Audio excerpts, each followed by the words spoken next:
कल्पना कीजिए भारत के एक ऐसे रहस्यमयी नेता की जिसने गांधी के अहिंसावादी सोच को भी चुनौती दी,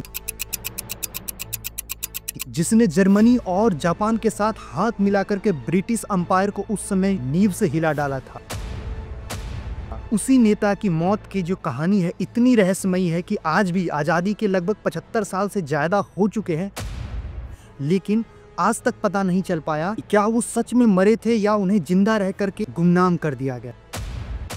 जब 18 अगस्त 1945 को ताइवान में एक प्लेन क्रैश होता है और जिसमें कहा जाता है कि सुभाष चंद्र बोस अब नहीं रहे, लेकिन ना तो कोई शव बरामद होती है, ना ही कोई तस्वीर बरामद होती है, और जो अस्थियां मिली भी वो आज तक उससे सिद्ध नहीं हो पाया कि ये सुभाष चंद्र बोस नेताजी का था। तो सवाल तो बनता है कि इतिहास के इतने बड़े योद्धा जिसकी मौत की कोई भी थ्योरी, कोई भी कॉन्स्पिरेसी का प्रूफ नहीं, तो क्या ये प्लेन क्रैश था या एक बहुत बड़ी साजिश थी? आइए समझते हैं इस डॉक्यूमेंट्री को, लेकिन इससे पहले हमें उस इतिहास को समझना होगा जहां से सुभाष चंद्र बोस जैसे वीर योद्धा जन्म लेते। इस पूरे डॉक्यूमेंट्री में आप हमारे साथ बने रहिए। कुछ ऐसे फैक्ट और तथ्य मैं आपके सामने रखूंगा जिसे आज तक हम सबसे छुपाया गया, ना ही कोई न्यूज चैनल पे इसे प्रसारित किया गया। तो चलिए शुरू करते हैं और उस सच की गहराई में उतरते।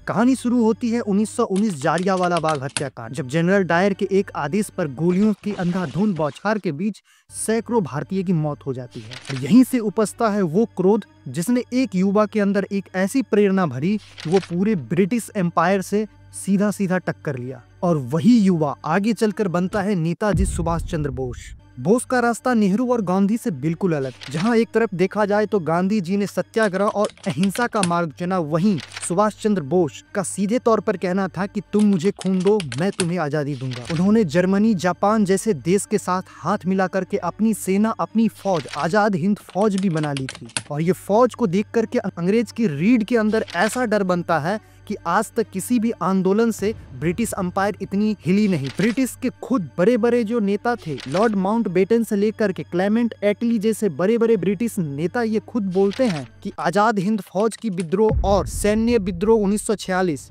यही वो मेन रीजन थी कि ब्रिटिश अंपायर को वहां से वापस 1947 में छोड़ना पड़ा देश को। जिसने भारत की आजादी में इतनी बड़ी योगदान दी, वही महानायक आखिर चुपचाप कैसे गायब हो सकता है? लेकिन इससे पहले हमें उस इतिहास को समझना होगा जहां से इस कॉन्स्पिरेसी को बनाया गया, गढ़ा गया। वो इतिहास का दिन था 18 अगस्त 1945, जब ताइवान के ताई होकू से प्लेन उड़ान भरती है और कुछ ही मिनटों बाद क्रैश हो जाती है। और जिसके बाद एक न्यूज सनसनी फैलती है कि नेताजी भी उसी प्लेन में सवार थे और उसी में उनकी जलकर मौत हो गई। लेकिन ध्यान देने वाली बात तो ये थी कि ना तो कोई उनका शव मिला, ना ही किसी भी प्रकार की तस्वीरें मिली। अगर अस्थियां मिली भी तो वो ना तो आज तक सिद्ध हो पाया कि वो नेताजी का ही था। इतना ही नहीं, ताइवान सरकार की ओर से एक बयान आता है कि ऐसा कोई विमान दुर्घटना 18 अगस्त 1945 को हुआ ही नहीं, उनके रिकॉर्ड में है ही नहीं। और तो और जिस अस्पताल से उनकी रिपोर्ट दी गई थी वो भी बेहद संदेहास्पद थी, क्योंकि रिपोर्ट से बिल्कुल अलग उस समय मौजूद डॉक्टर टानी होंची का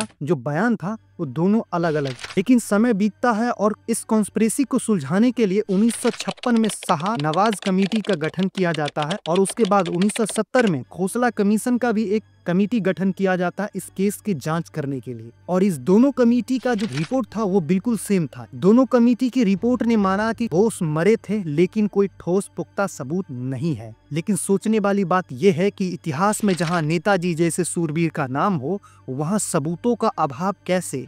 क्या किसी ने सच्चाई को जानबूझकर छुपाया? बीतते समय के साथ 1999 मुखर्जी कमीशन का भी एक गठन किया जाता है और यह पहला ऐसा आयोग था जिसने जापान, रूस और ताइवान जाकर के अंतर्राष्ट्रीय स्तर पर जांच की।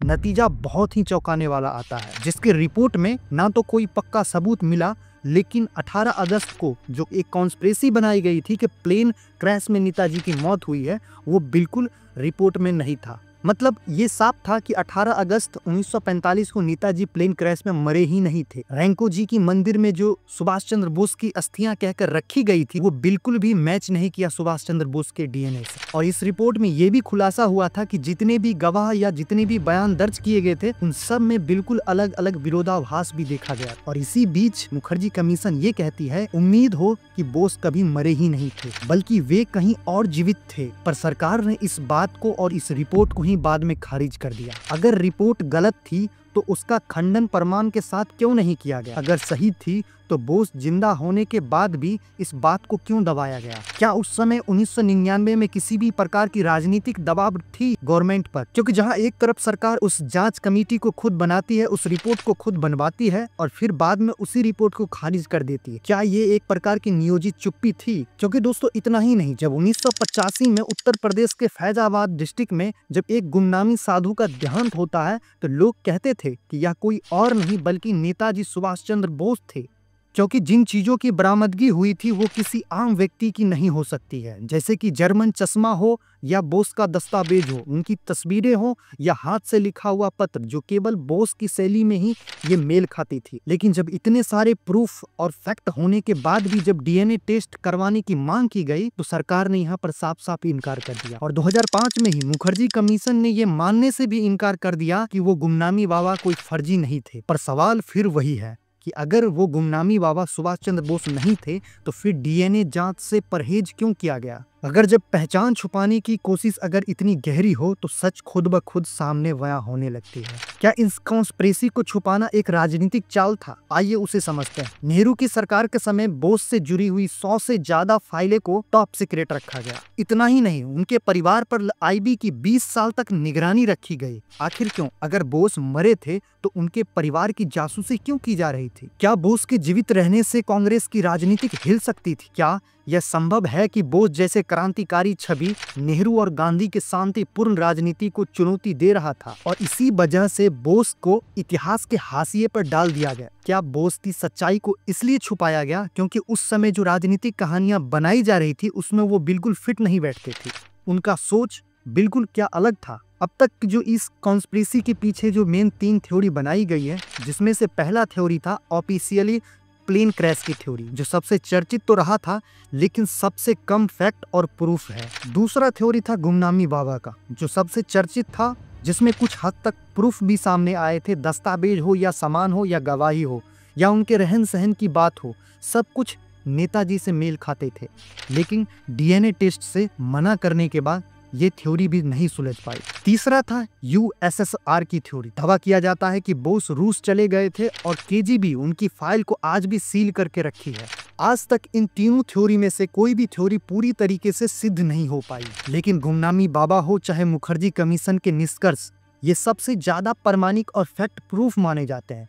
फिर भी इसे दबा के रखा गया, क्योंकि दोस्तों एक कहावत है कि इतिहास सच नहीं बोलता, बस वो एक झांकियां देता है। लेकिन हमें उस सच को देखने के लिए हमें अपनी आंखें खोलनी होगी, क्योंकि सुभाष चंद्र बोस की कहानी सिर्फ एक व्यक्ति की नहीं है, उस सूरवीर योद्धा की है जिसने हमारे देश के लिए सबसे ज्यादा आंदोलन की है। वो आंदोलन जो कहता था कि आजादी मांगी नहीं जाती बल्कि छीनी जाती है। और तब ऐसे सूरवीर योद्धा की अगर मौत कॉन्स्पिरेसी थ्योरी की जैसे बन जाए तो सवाल तो उठता है, और सवाल के साथ एक जिम्मेदारी भी जन्म लेती है। हमारी जिम्मेदारी, सच जानने की जिम्मेदारी। बोस मरे या जिंदा रहे ये बहस नहीं है, सवाल यह है कि क्या आज भी हम अपने सबसे बड़े सपूत की सच्चाई से भाग रहे हैं? अगर आप मानते हैं कि बोस के इस सच्चाई सबके सामने आनी चाहिए तो इस वीडियो को इतना शेयर करें कि सरकार इसकी जवाब देने पर मजबूर हो जाए। इस सत्ता की पावर, सत्ता की हनक में अगर सुभाष चंद्र बोस जैसे सूरवीर योद्धा की अगर सच को दबाया जा सकता है तो जरा सोच के देखिए, जरा अमेजिंग करिए कि एक आम नागरिक की जिंदगी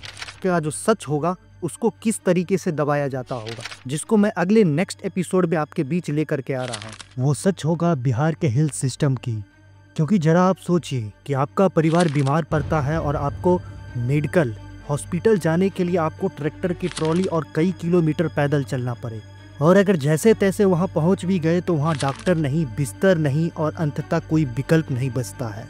क्या हम उस राज्य में जी रहे हैं? हर 5 वर्ष पर एक बार हम विकास की उम्मीदें छोड़कर उन नेताओं के ऊपर आते हैं। ये कहानी, ये डॉक्यूमेंट्री होगी बिहार के हेल्थ सिस्टम की डार्क रियलिटी पर। हम अगले ही नेक्स्ट एपिसोड में उस कॉन्स्पिरेसी को आपके बीच विद फैक्टफुल आपके बीच लेकर के आ रहा हूँ। तब तक के लिए जय हिंद, वंदे मातरम।